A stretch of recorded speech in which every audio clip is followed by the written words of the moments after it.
तो इसमें हम जानेंगे कि आप वेब पे कैसे कोई रिलेवेंट इंफॉर्मेशन सर्च कर सकते हैं। जैसे कि मान लीजिए अगर आप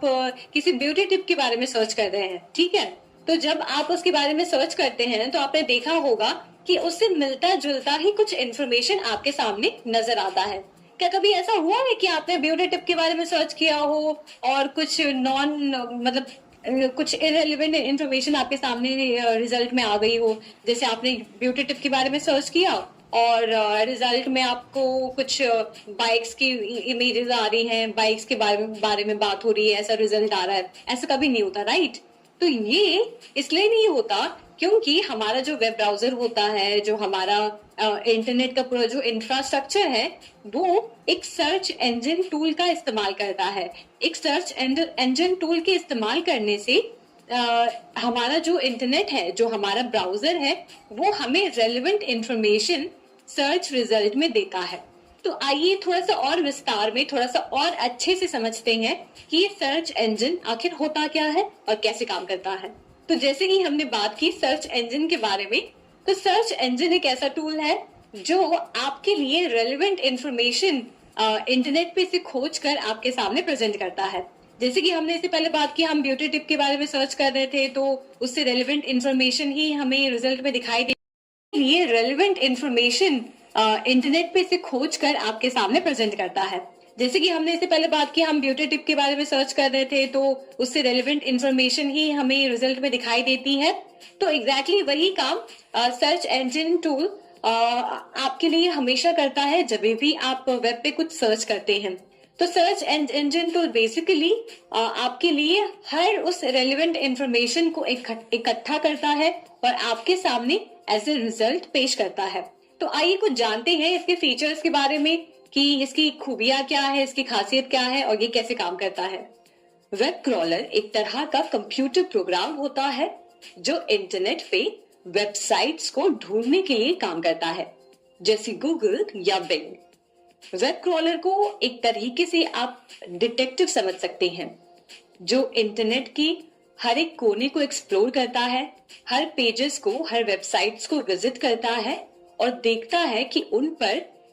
किस पर कंटेंट लिखा गया है।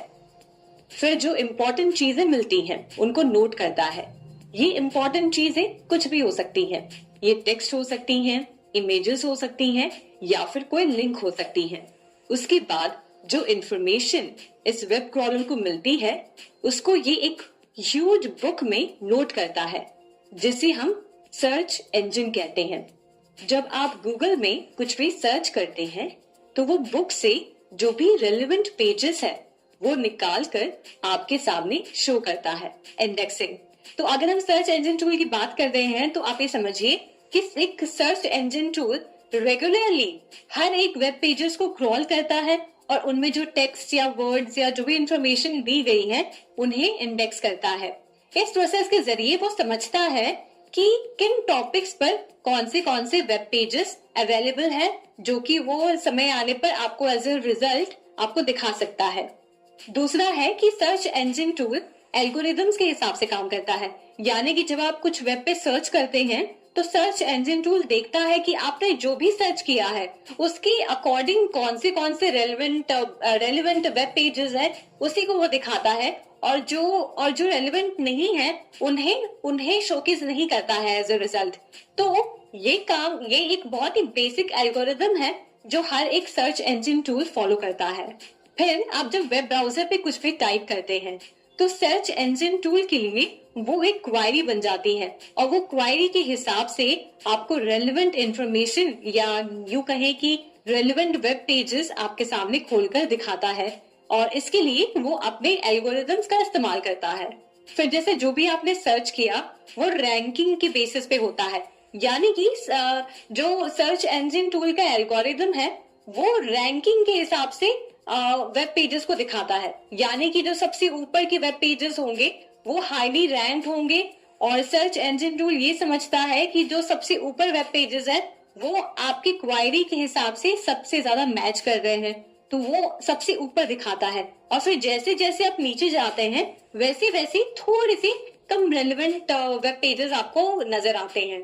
अब आपके लिए यहाँ पे जानना बहुत इंटरेस्टिंग होगा कि कोई भी अगर ऑर्गेनाइजेशन होती है या कोई कंटेंट क्रिएटर होता है या कोई कंपनी होती है, वो सर्च इंजन ऑप्टिमाइजेशन का इस्तेमाल करती है, जिसकी वजह से उनका जो वेबसाइट है सबसे टॉप रैंक करे। फॉर एग्जाम्पल, अगर आप कोई एक बिजनेस रन कर रहे हैं या कोई आपकी वेबसाइट है, ठीक है,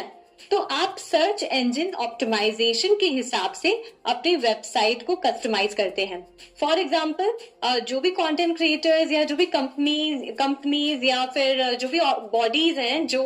सर्च इंजन पे सबसे ऊपर नजर आती हैं जब आप कुछ भी सर्च करते हैं, इसका मतलब है कि वो सर्च इंजन ऑप्टिमाइजेशन यानी कि एसईओ का सही से उपयोग कर रहे हैं, जिसकी वजह से वो सर्च इंजन में सबसे टॉप पे नजर आते हैं। तो आप चाहे दुनिया में कोई भी बिजनेस की बात कर लें, बड़े से बड़े बिजनेस, छोटे से छोटे बिजनेस या कोई भी छोटा सा व्यापार अगर ऑनलाइन है, तो वो ये चाहता है कि हम एसईओ में सबसे ऊपर रैंक करें, जिसकी वजह से लोग हमारे वेबसाइट पे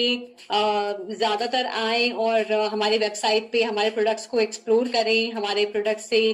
खरीदारी करें और देखें कि क्या क्या अवेलेबल है। तो एसईओ एक पार्ट है सर्च इंजन का, जिसका इस्तेमाल बड़ी ऑर्गेनाइजेशंस, कंटेंट क्रिएटर्स, इन्फ्लुएंसर्स या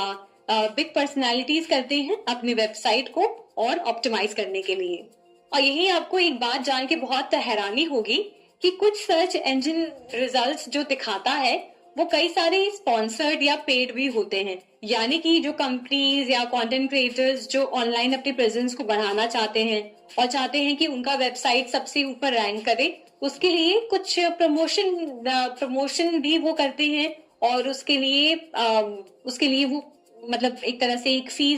फीस देते हैं, जिसके जरिए उनका वेबसाइट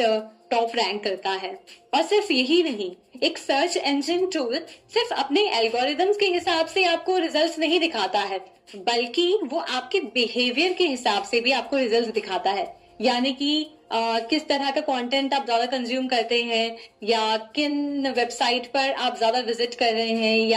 या आपका प्रेफरेंस क्या है, उसके हिसाब से भी वो आपको रेलेवेंट रिजल्ट्स दिखाता है।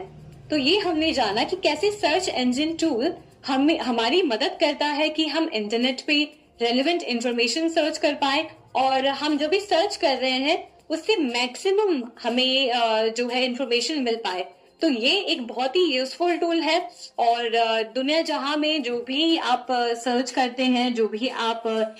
एक फ्री ऑनलाइन इंसाइक्लोपीडिया है जिसमें हर तरह का इंफॉर्मेशन, दुनिया जहां की हर तरह की इंफॉर्मेशन इसमें आप पढ़ सकते हैं और एक्सेस कर सकते हैं। इस प्लेटफॉर्म पे दुनिया जहां से हर तरह के वॉलंटियर्स जुड़ते हैं और अपने इंफॉर्मेशन, अपनी नॉलेज को शेयर करते हैं और उसमें जो भी आर्टिकल्स लिखे होते हैं उन्हें एडिट करते हैं और भी जानकारी उस पर शेयर करते रहते हैं। तो आइए विकिपीडिया के बारे में कुछ पॉइंट्स के जरिए और समझते हैं। सबसे पहले तो विकिपीडिया को यूज करना फ्री है, यानी कि आपको बस इंटरनेट कनेक्शन की जरूरत होती है और आप अपने ब्राउजर पे जाके विकिपीडिया को सर्च कर सकते हैं और उसे एक्सेस कर सकते हैं। इसके लिए आपको कोई सब्सक्रिप्शन या किसी भी तरह का लॉगिन क्रेडेंशियल्स या और कोई साधन की जरूरत नहीं होती, आपको बस इंटरनेट की जरूरत होती है। और सबसे खास बात, विकिपीडिया में मल्टीपल लैंग्वेजेस अवेलेबल है, यानी कि अगर आप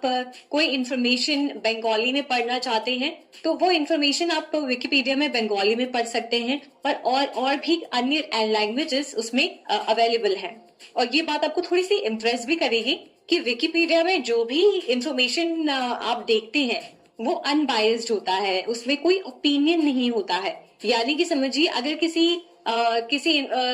तथ्य के बारे में बात की जा रही है या किसी घटना के बारे में बात की जा रही है तो उसमें सिर्फ फैक्ट्स लिखे गए होते हैं, कोई अपना ओपिनियन शेयर नहीं करता, कोई अपना उसमें राय नहीं देता। तो एक अनबायस्ड इंफॉर्मेशन जानने का बहुत ही अच्छा माध्यम है जो है विकिपीडिया। एक और बात कि विकिपीडिया आर्टिकल्स रेगुलरली अपडेट किए जाते हैं, यानी कि अगर आपने कोई आर्टिकल 10 दिन पहले पढ़ा होगा तो हो सकता है कि बीच में किसी वॉलंटियर ने उस आर्टिकल को थोड़ा सा कस्टमाइज किया हो या उसमें जो इन्फॉर्मेशन है उसको अपडेट किया हो। फॉर एग्जाम्पल समझिए, अगर आप विकिपीडिया पे कोई इन्फॉर्मेशन सर्च कर रहे हैं